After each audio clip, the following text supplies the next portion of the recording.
Olá, bem-vindos ao Curiosamente, um podcast do GIM, agora em parceria com o Observador. Em cada episódio convidamos uma figura pública para fazer perguntas aos cientistas do Gulbenkian Institute for Molecular Medicine.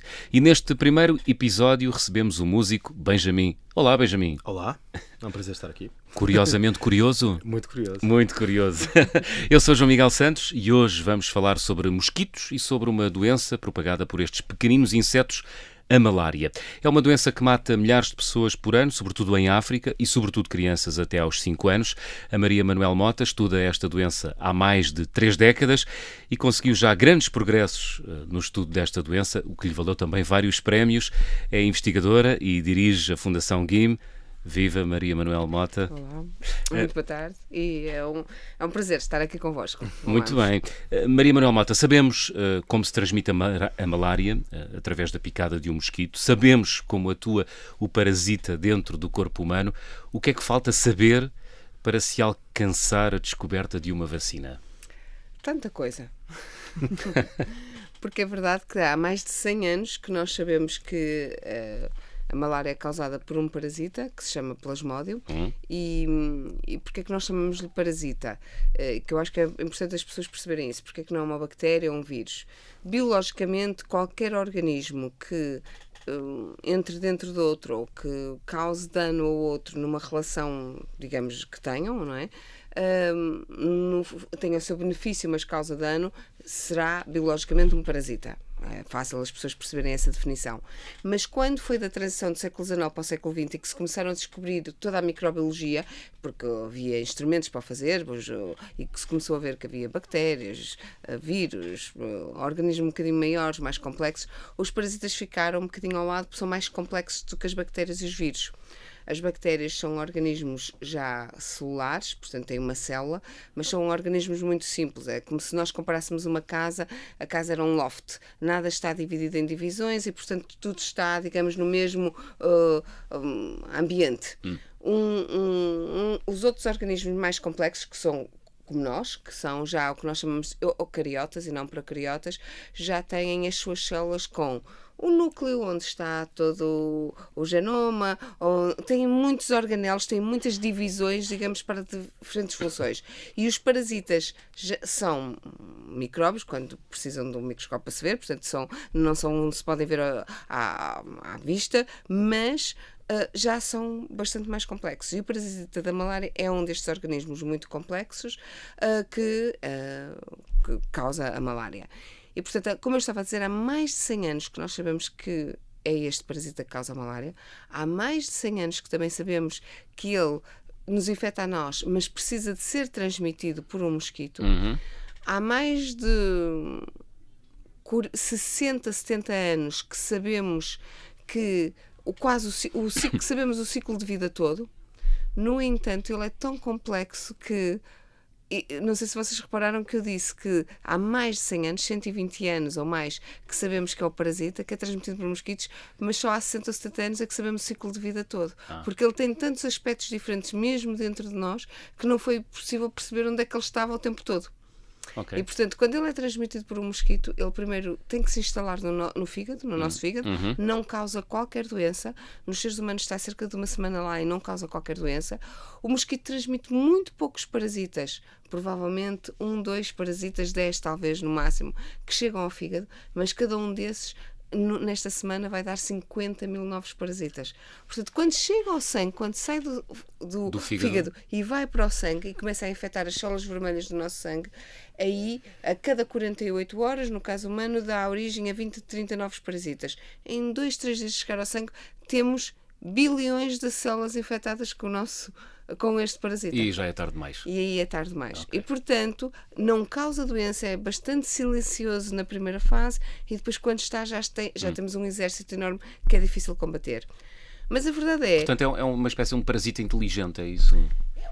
Não é. A evolução não pode ser inteligente. Sim. É assim. Todos os organismos têm a sua complexidade e evoluíram de maneira a estarem com os seus hospedeiros para sobreviverem, porque o parasita da malária existe antes do ser humano existir à face da Terra. Ou seja, ele infecta muitos vertebrados que não... E depois infecta todos os mamíferos, infecta quase todos os mamíferos que conhecemos. E, portanto, é um parasita que pré-humano já estava à face da Terra e, portanto, evoluiu para sobreviver e, portanto, tem uma capacidade de sobrevivência enorme. Sendo ele um parasita que vive da generosidade, entre aspas, dos hospedeiros, é possível secar, digamos assim, a sua fonte de alimentação e levar à sua morte no corpo humano? Nós estamos convencidos que sim. Ou seja, nós estamos convencidos, de que, por isso é que trabalhamos para isso, de que vamos descobrir fatores, e já descobrimos vários, em que o parasita usa para a sua boa função. E quando descobrimos um, achamos mesmo, uau, isto é mesmo um momento eureka, já estamos, isto. Mas começamos a perceber que o parasita rapidamente se adapta sem ele e consegue fazer sem esse fator, faz de outra forma. E, portanto, depois, para explicar, no fundo, o nosso falhanço, começamos por dizer, isto deve ser um coquetel de coisas, precisamos é de chegar a esse coquetel. Mas, na verdade, ainda agora, no presente, temos um financiamento da Fundação Gates, que trabalhamos juntamente com uma equipa no MIT e outra no Instituto Pasteur, em que acham mesmo que vai haver um fator que nós podemos, e portanto ainda nos estão a financiar para isso, ou seja, depois de nós tudo que já descobrimos, etc., eles continuam a achar que vai haver um fator em que se poderia dar uma injeção, portanto, se poderia dar uma injeção a todas as crianças antes da época das chuvas. Só há mosquitos na época das chuvas, portanto, só há transmissão da malária na época das chuvas, só há transmissão do plasmódio, portanto, só há malária em si na época das chuvas nas regiões que são afetadas por esta doença. E, na verdade, nós hoje sabemos, há tecnologia suficiente, e é mais uma vez tecnologia da RNA, as pessoas todas se habituaram a ouvir falar do RNA por causa das vacinas. Sim. O RNA evoluiu imenso e há uma tecnologia em que nós podemos, com RNA, fazer com que um gene, e no fígado é relativamente fácil, não faça proteína durante 6 meses. E, portanto, se nós descobrirmos qual é esse gene que faz essa proteína que o parasita precisa, nós podemos inibi-la durante 6 meses, que é durante toda a época das chuvas. Matá-lo à fome, é isso? E matá-lo à fome. E, portanto, mesmo a Fundação Gates acredita que isto é possível. E, portanto, nós também estamos ainda convencidos de que vamos descobrir. A verdade é que, durante os últimos 20 anos que a minha equipa trabalha neste aspecto específico, dizem assim, vamos trabalhar há 20 anos, ainda não estão lá. Não estamos lá, mas nós descobrimos imensas coisas. As pessoas têm que ter noção de que isto... Claro. E aqui é um bocado como a música, no sentido de que às vezes faz-se uma composição, imagina um trecho que é muito bonito, mas depois tudo aquilo tem uma certa complexidade, e não é só um trecho, é os instrumentos todos que entram ali, é a percussão, tudo isso é que depois faz algo que nos mexe com as nossas emoções, não é apenas aquele trecho que se fez, não é? É todo o conjunto. E sim, a ciência também é assim, a ciência é feita muito, é quase como uma orquestra, não é? Isso. De repente, claro que às vezes é uma descoberta que é o solo, digamos, não é? Pronto, mas a frase musical, não é? Mas realmente eu acho que é. E as pessoas têm que perceber isto. O conhecimento, eu costumo dizer muito que é como uma cebola, é feito de camadinhas. Para chegarmos lá, temos que ir tirando uma camada para a outra para entendermos como é que aquilo é feito. E a ciência é assim. Na sua expectativa, uma vacina, vai ser possível ter uma vacina daqui a quanto tempo? O que é realista? 20, 30, 40, 50 anos? Nós temos 2 vacinas. E, portanto, ou seja, e as pessoas isto perguntam-me muito. E eu acho que há mesmo uma dúvida que é enorme aqui, que é: vocês fizeram uma vacina em menos de um ano para o vírus do Covid, como é que não fazem isto que sei lá, há 50 anos, desde os anos 50, que as grandes campanhas da Organização Mundial de Saúde, portanto estamos a falar há 70 anos, que andam a pensar que poderiam ter uma vacina. Quer dizer, como é que é possível ainda não ter uma vacina? É algo completamente distinto, no sentido de que nós, na malária, não temos uma coisa que se chama imunidade estéril. Okay? No sentido de que, por exemplo, vou dar o exemplo do sarampo, que é até mais simples que o SARS-CoV-2, mas o vírus de sarampo, desde quando temos 2 hipóteses: ou morremos ou sobrevivemos e nunca mais temos sarampo na vida. Ficamos imunes. E, portanto, a vacina, quando surgiu, vai fazer a mesma coisa que o vírus faz, que é, vai fazer sem matar, vai fazer uma coisa que é atenuado e que simplesmente a pessoa fica. Na malária nós não conseguimos fazer isso com facilidade, a não ser com alguns tipos de parasitas, e temos no nosso Instituto Miguel Prudêncio, que trabalha uma vacina deste tipo, em que, dando parasitas atenuados, conseguimos, tem que ser uma grande quantidade, isto e aquilo. Portanto, nós estamos a tentar fazer melhor do que a natureza faz. E ao fazer isto, por exemplo, SARS-CoV-2, nós não fazemos melhor que a natureza. As vacinas não fazem com que não ficamos infectados, fazem com que não ficamos doentes, que é exatamente, à medida que vamos sendo vírus, também não ficamos doentes agora, Sim. não é? Portanto, ficamos menos doentes, etc. Portanto, obviamente, Como se sempre o nosso corpo soubesse tenta repetir a defender-se. natureza. E aqui na malária temos que fazer melhor que a natureza, porque senão as pessoas estão durante muito tempo, muitos anos, com o perigo de morrer. Uma criança que vive nas zonas endémicas tem o perigo de morrer provavelmente até aos 6, 7 anos de idade e está a ter malária desde que nasceu, não é? Portanto, há todo um aspecto que é complexo de fazer. No entanto, como eu estava a dizer, há 2 vacinas. Só que essas 2 vacinas, antes, já havia uma antes da pandemia, e 10 anos antes estávamos a discutir nos grandes encontros científicos se ela devia ser administrada, ou seja, devia ser, no fundo, colocada nos locais. E muitos cientistas eram contra, incluindo eu, ok? Porque achávamos que a proteção é tão curta, era 30%, 40%, que tínhamos muito receio do que íamos causar nas populações, no sentido de que todas as campanhas de vacinação que surgiram nos nossos países, na Europa, etc., e depois em África, tudo isto, o que nós ensinamos aos pais e às mães, não é? Mas, quer dizer, e normalmente são mães que vêm dizer, o seu filho ou a sua filha está protegido deste organismo.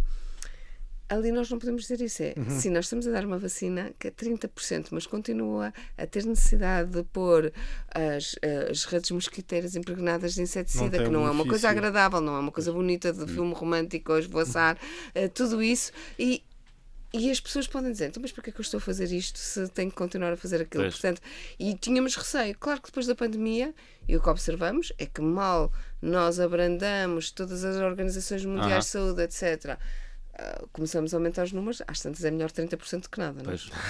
Benjamin, tens perguntas para fazer a Manuel Mota? Primeiro dizer que apreciei o paralelismo com a música e com a orquestra. Mas não é por estares aqui que eu fiz, porque eu costumo fazer muito com a orquestra. Sim, mas eu acho tudo demora, tudo dá trabalho, não é? Com uma investigação destas, imagino que o trabalho seja ainda mais, muito mais complexo do que estar a fazer música, provavelmente. Não sei. A minha pergunta vinha um bocado nesta boleia das vacinas, porque estamos a viver uma época estranha de desinformação, não é? E de combate à ciência, à intelectualidade, muito generalizada, e era um bocado tentar perceber como é que isso, por exemplo, está a afetar a investigação a nível mundial e em particular em Portugal também. Imenso, porque nós sempre tivemos a noção de que temos que ter o apoio da população, ou seja, não é que haja ciência popular e ciência não popular, não é? A ciência é para todos, é feita por todos e para todos e, portanto, não é para ser popular ou deixar de ser popular. Mas nós temos que ter o apoio da população, primeiro porque grande parte dos nossos financiamentos são públicos, portugueses, europeus, do mundo inteiro, e quando não são privados de pessoas que acreditam na ciência. Portanto, se a população, são mecenas, etc., portanto, se a população não acreditar, os governantes não sentem necessidade de achar que claro que agora até já temos governantes que são, não se dizem anti-ciência, mas é pior, era muito melhor serem ao menos diretos, na minha opinião, mas acreditam numa pseudociência e coisas que não... Porque as pessoas pensam assim, mas então o que é ciência exatamente? Ciência é uma coisa muito, muito clara, existe um método, e quem não cumprir esse método não se chama ciência. Ou seja, eu posso chegar a casa e com a minha filha fazer uma coisinha, uma experiênciazinha, mas não é ciência. Claro. É uma coisa sobre educação científica, sobre explicar como é que as coisas funcionam. Mas para eu ter resultados, e apesar de correr bem uma vez, não quer dizer que corra bem sempre, não é? Tem que ser reprodutível, claro. Tem que ser reprodutível em vários sítios do mundo. Essa parte é muito importante. É claro, e temos que ser...